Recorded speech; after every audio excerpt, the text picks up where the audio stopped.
அனைவருக்கும் வணக்கம். என் பெயர் லாவண்யா ரவி. குரு வாழ்க, குருவே துணை. ஜோதிட துணுக்கு. ஜோதிடத்தில் அனைவருக்கும் ஜாதகம் என்று ஒன்று உள்ளது.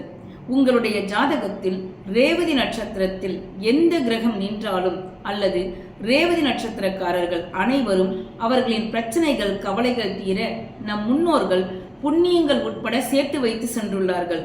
அந்த புண்ணியத்தின் அடிப்படையில் நாம் அனைவரும் நன்றாக இருக்கின்றோம்.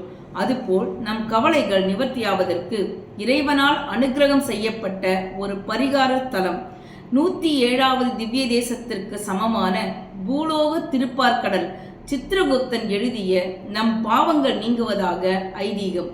அந்த புண்ணிய கஷேத்திரத்திற்கு சென்று 11 வாரங்களோ அல்லது 11 மாதங்களோ சென்று அங்கு உழவார பணிகள் செய்து வர ரேவதி நட்சத்திரத்தில் இருக்கக்கூடிய கிரகங்கள் எதுவாயினும் நம் முன்னோர்களின் கவலைகள் ஏக்கங்கள் விட்டு சென்ற அத்தனையும் நிவர்த்தியாகும்.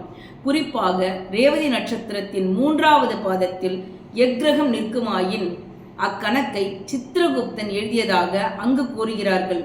அப்பாவ கணக்கை தீர்ப்பதற்கு ஒரு பரிகார தலமாக நம் முன்னோர்கள் கூறியிருக்கிறார்கள்.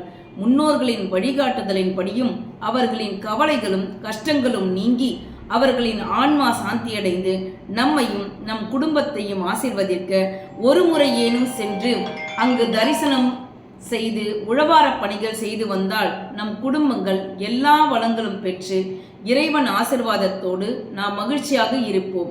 மேலும் ஜோதிட ஆலோசனைக்கு லாவண்யா ரவி. நன்றி, வணக்கம்.